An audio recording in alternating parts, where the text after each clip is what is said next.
हमारा आज का विषय है रीतिकाल की प्रवृत्तियाँ। हिंदी साहित्य के इतिहास में संवत 1700 से 1900 तक के समय को रीतिकाल के नाम से जाना जाता है। रीतिकालीन काव्य को 3 प्रमुख धाराओं में बांटा गया है, जिन्हें रीतिबद्ध, रीतिसिद्ध तथा रीतिमुक्त नाम से जाना जाता है। रीतिकाल की सामान्य प्रवृत्तियों का विवेचन हम इस प्रकार से कर सकते हैं। रीतिकाल की प्रमुख प्रवृत्ति है रीति निरूपण अथवा लक्षण ग्रंथों का निर्माण। रीतिकालीन कवि मुख्यतः कवि थे, किंतु इन्होंने लक्षण ग्रंथों का निर्माण भी किया है। इन कवियों का उद्देश्य कोई मौलिक विवेचन करना नहीं था, बल्कि काव्यांगों का परिचय भर देना था। अपने आश्रयदाताओं को कविता के विभिन्न अंगों का ज्ञान करवाना ही इनके लक्षण ग्रंथों के निर्माण का उद्देश्य है। इन कवियों ने संस्कृत काव्य ग्रंथों तथा उन संस्कृत के लक्षण ग्रंथों के आधार पर ही अपने लक्षण ग्रंथों में काव्यांगों का विवेचन किया है। काव्यांग विवेचन करने वाले प्रमुख कवियों में चिंतामणि, देव, कुलपति, भिखारीदास, सोमनाथ, जसवंत सिंह आदि कवियों को माना जा सकता है।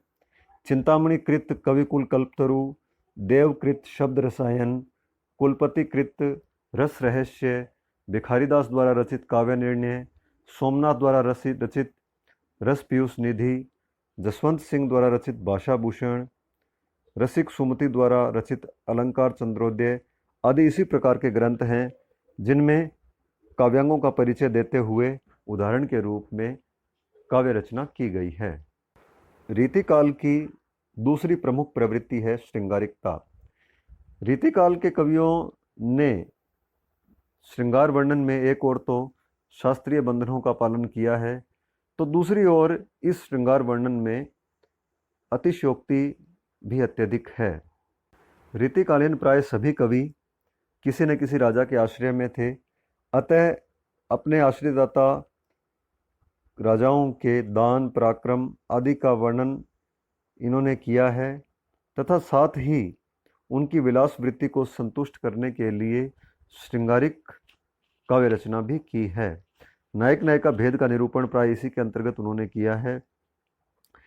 रीतिकालीन कवि जिस दरबारी वातावरण में रहते थे, उस वातावरण में निर्द्वंद भोग को ही जीवन के लिए सर्वप्रमुख माना गया है। इस युग में नारी को उपभोग की वस्तु के रूप में देखा गया तथा उसे एक वस्तु से अधिक न मानकर ही काव्य रचना की गई। रीतिकालीन कवियों का श्रृंगार वर्णन अत्युक्ति के स्तर पर पहुंच गया है तथा उसमें सहजता व स्वाभाविकता कम है। इन कवियों के श्रृंगार चित्रण में इंद्रिय सुख की प्रधानता, रूप लिप्सा, भोगेच्छा तथा बाह्य सौंदर्य की प्रधानता ही दिखाई पड़ती है। संयोग चित्रण में सुख वर्णन एवं विपरीत रति का भी चित्रण हुआ है तथा वियोग वर्णन के अंतर्गत इन कवियों ने अत्युक्ति का सहारा लिया है। रीति मुक्त कवियों का वियोग वर्णन अवश्य सहज दिखाई देता है तथा वह जीवन की स्वाभाविक अनुभूतियों का परिणाम भी प्रतीत होता है। रीतिकाल की तीसरी प्रमुख प्रवृत्ति है अलंकारिकता। रीतिकालीन कविता में अलंकरण की अत्यधिक प्रधानता है। कविता को सजाने के लिए रीतिकालीन कवियों ने अलंकारों को अत्यंत आवश्यक माना है। केशवदास ने तो अलंकार विहीन कविता को कविता मानने से ही मना किया है। वे कहते हैं कि यद्यपि सुजाति सुलक्षणी, सुबरन सरस सुवृत्त, भूषण बिनु न विराजई, कविता वनिता मित। अर्थात कितनी ही सुंदर होने पर भी यदि कविता अलंकृत नहीं है तो वह कविता नहीं है। इस युग के कवियों ने कल्पना की ऊंची उड़ान, चमत्कार प्रदर्शन की प्रवृत्ति, पांडित्य प्रदर्शन आदि बातें अलंकारिक रूप में ही प्रस्तुत की है। यमक, श्लेष, अनुप्रास, जैसे शाब्दिक अलंकारों में पर्याप्त चमत्कार की सृष्टि इन कवियों द्वारा की गई है, वहीं उपमा, रूपक, उत्प्रेक्षा, अतिशयोक्ति आदि अर्थालंकारों का भी इन्होंने प्रयोग किया है। रीतिकालीन काव्य की चौथी प्रमुख प्रवृत्ति है आश्रयदाताओं की प्रशंसा। रीतिकाल के अधिकांश कवि राजदरबारों के आश्रय में रहते थे। बिहारी, देव, भूषण, सूदन, केशव, मतीराम आदि सभी प्रसिद्ध कवि किसी न किसी राजदरबार से वृत्ति प्राप्त करते थे। अतः यह स्वाभाविक ही है कि अपने आश्रयदाताओं की प्रशंसा के लिए वे काव्य रचना करते। देव ने अपने आश्रयदाताओं में भवानी सिंह की प्रशंसा में भवानी विलास, सूदन ने भरतपुर के राजा सुजान सिंह की प्रशंसा में सुजान चरित की रचना की। इसी प्रकार वीर रस के प्रसिद्ध कवि भूषण ने शिवाजी की प्रशंसा में शिवा बावनी तथा छत्रसाल बुंदेला की प्रशंसा में छत्रसाल दशक की रचना की। इस युग के एक दो कवियों को यदि छोड़ दिया जाए तो प्राय कवियों ने अपने आश्रयदाताओं की अतिशयोक्तिपूर्ण प्रशंसा ही की है तथा उस प्रशंसा में कल्पना की मात्रा अधिक है। रीतिकालीन कवि, जैसा कि हम जानते हैं, राज दरबारों में रहते थे तथा उन दरबारों में टिके रहने के लिए उन्हें अपने आश्रयदाताओं को प्रसन्न रखना आवश्यक था। अतः इनकी कविताओं में आश्रयदाताओं की प्रशंसा का अतिशयोक्तिपूर्ण वर्णन मिलता है। रीतिकालीन कविता की अन्य मुख्य प्रवृत्ति है बहुज्ञता एवं चमत्कार प्रदर्शन की प्रवृत्ति। रीतिकालीन कवियों में जो पांडित्य की प्रवृत्ति परिलक्षित होती है तथा उनकी कविता में जो विविध विषयों का ज्ञान दिखाई देता है, वह उनके द्वारा अपनी कविता को अधिकाधिक आकर्षक बनाने का प्रयास कहा जा सकता है। रीतिकालीन कवियों में बिहारी के काव्य में ज्योतिष, पुराण, आयुर्वेद, गणित, नीति, चित्रकला, कामशास्त्र आदि अनेक विषयों का ज्ञान दिखाई देता है। इसी प्रकार से उसमें आयुर्वेद आदि का ज्ञान भी दिखाई देता है। रीतिकालीन कविता की अन्य प्रमुख प्रवृत्ति है भक्ति एवं नीति।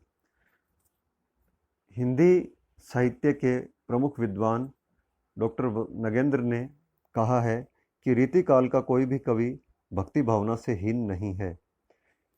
इसका तात्पर्य यह है कि रीतिकालीन कवियों में लगभग सभी कवियों के काव्य में भक्ति किसी न किसी रूप में दिखाई देती है, किंतु वास्तव में यदि देखा जाए तो इन कवियों की भक्ति भावना में भी भक्ति न होकर श्रृंगार भावना की ही प्रमुखता है। रीतिकालीन कवि भिखारी दास ने अपनी भक्ति भावना के विषय में स्पष्ट घोषणा करते हुए कहा है कि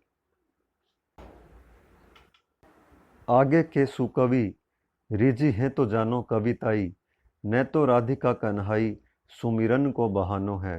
अर्थात इन कवियों का प्रमुख उद्देश्य भक्ति करना नहीं था। रीतिकाल के प्रतिनिधि कवि बिहारी की रचना सतसई में लगभग 70 दोहे भक्ति भावना से संबंधित हैं। इसी प्रकार से रीतिकालीन कुछ कवियों ने नीति संबंधी श्रेष्ठ उक्तियों की रचना भी की है। दरबारी वातावरण के प्रभाव से ये कवि नीति विवेचन में निपुण हो गए थे। घाघ, बेताल, वृंद, गिरिधर दास आदि कवियों द्वारा रचित नीति काव्य अत्यंत आकर्षक बन पड़ा है। रीतिकालीन कविता की अन्य प्रमुख प्रवृत्ति है प्रकृति चित्रण। रीतिकालीन कविता में आलंबन रूप में प्रकृति चित्रण अत्यंत न्यून मिलता है। इस युग की कविता में अलंकारिक रूप में तथा उद्दीपन रूप में ही प्रकृति चित्रण अधिक हुआ है। परंपरागत रूप में षड ऋतु वर्णन और 12 मासे का चित्रण भी यहाँ पर उपलब्ध होता है, किंतु रीतिकालीन कविता के प्रकृति चित्रण में मौलिकता तथा नवीनता नहीं है। बिहारी, देव, मतीराम, भिखारी दास आदि सभी कवियों का प्रकृति चित्रण इसी प्रकार का है। इस युग की कविता में सेनापति द्वारा किया गया प्रकृति चित्रण रीतिकाल में सर्वश्रेष्ठ प्रकृति चित्रण माना जा सकता है। इन्होंने विभिन्न ऋतुओं का वर्णन अत्यंत आकर्षक रूप में किया है। पद्माकर ने भी प्रकृति चित्रण अत्यंत मोहक रूप में किया है। रीतिकालीन कविता की अन्य प्रमुख प्रवृत्ति स्वच्छंद एवं अकृत्रिम प्रेम का चित्रण। रीतिकालीन कविता में रीति मुक्त काव्य धारा के कवियों ने स्वच्छंद एवं अकृत्रिम प्रेम का चित्रण किया है। इन कवियों ने जीवन की स्वाभाविक प्रेम भावना को व्यक्त किया है। इन कवियों के प्रेम चित्रण में कृत्रिमता नहीं बल्कि स्वच्छता एवं उदात्तता है। उनका प्रेम निरूपण हृदय की सच्ची अनुभूति से उद्भूत दिखाई पड़ता है। अनुभूति की तीव्रता, अभिव्यंजना की सशक्तता एवं प्रभाव की तीक्ष्णता की दृष्टि से घनानंद रीति मुक्त काव्यधारा के सर्वश्रेष्ठ कवि कहे जा सकते हैं। आचार्य रामचंद्र शुक्ल ने घनानंद की प्रशंसा करते हुए कहा है कि प्रेम मार्ग का ऐसा प्रवीण और धीर पथिक तथा जवादानी का ऐसा दावा रखने वाला ब्रज भाषा का दूसरा कवि नहीं हुआ है। रीतिकालीन कविता की अन्य प्रमुख प्रवृत्ति है स्वानुभूति का चित्रण। रीति मुक्त काव्यधारा के कवियों ने अपनी आत्माभिव्यक्ति को प्रमुखता देते हुए व्यक्तिगत जीवन की अनुभूतियों को काव्य में व्यक्त किया है तथा इनके काव्य में कहीं भी कृत्रिमता अथवा बनावटीपन नहीं है। हृदय की सच्ची पीड़ा इन कवियों के काव्य में दिखाई देती है। वियोग व्यथा के सैकड़ों मार्मिक चित्र इस काव्यधारा के कवियों में दिखाई देते हैं। व्यक्तिगत जीवन में किसी न किसी दुख से पीड़ित इन कवियों की सच्ची हृदयानुभूति रीति मुक्त काव्यधारा में व्यक्त हुई है। रीतिकालीन काव्यधारा की अन्य प्रमुख प्रवृत्ति है ब्रज भाषा का प्रयोग। रीतिकालीन काव्य की सर्वमान्य भाषा ब्रज भाषा को कहा जा सकता है।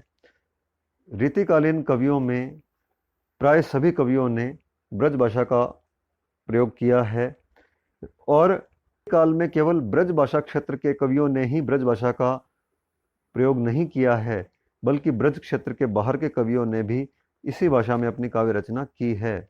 ब्रज भाषा में काव्य रचना के विषय में भिखारी दास ने लिखा है कि ब्रज भाषा हेत ब्रजवास ही न अनुमानो, ऐसे ऐसे कवि ने की बानी हूँ सो जानिए। यह स्पष्ट है कि रीतिकाल तक आते आते ब्रज भाषा व्यापक काव्य भाषा के रूप में स्वीकृत हो चुकी थी। इस युग में ब्रज भाषा पूर्णतः निखरकर सामने आई। यह भाषा अपने शब्द सौष्ठव, अनुप्रासिकता, मधुरता एवं पद लालित्य के कारण काव्य भाषा के लिए पूर्ण रूप से उपयुक्त जान पड़ने लगी थी। किंतु कहीं कहीं इस भाषा में कवियों द्वारा मनमानी तोड़ मरोड़ भी दिखाई देती है। आचार्य रामचंद्र शुक्ल ने रीतिकालीन ब्रज भाषा के इस दोष की ओर इंगित करते हुए लिखा है कि रीतिकाल में एक बड़े अभाव की पूर्ति हो जानी चाहिए थी, पर वह नहीं हुई। भाषा जिस समय सैकड़ों कवियों द्वारा परिमार्जित होकर प्रौढ़ता को पहुंची, उसी समय व्याकरण द्वारा उसकी व्यवस्था होनी चाहिए थी। यदि शब्दों के रूप स्थिर हो जाते और शुद्ध रूपों के प्रयोग पर जोर दिया जाता तो शब्दों को तोड़ मरोड़ कर विकृत करने का साहस कवियों को न होता, पर इस प्रकार की कोई व्यवस्था नहीं हुई, जिससे भाषा में बहुत कुछ गड़बड़ी बनी रही। कहीं कहीं यद्यपि ब्रज के साथ अवधी भाषा का प्रयोग भी हमें मिलता है, किंतु यह अधिक नहीं है। विशेष रूप से ब्रज भाषा का प्रयोग ही इस काव्यधारा में हुआ है। रीतिकालीन काव्यधारा की विभिन्न प्रवृत्तियों का विवेचन करने के पश्चात हम कह सकते हैं कि यह काव्यधारा विविधताओं से भरी हुई काव्यधारा है। इस काव्यधारा में अनेक प्रकार के साहित्य की रचना हुई तथा अनेक कवियों ने अपनी प्रतिभा का परिचय दिया। यद्यपि यह काव्य दरबारी काव्य था तथा जन सामान्य के जीवन से इसका अधिक संबंध नहीं था, किंतु फिर भी हिंदी साहित्य के इतिहास में इस काव्यधारा का अपना विशेष महत्व है।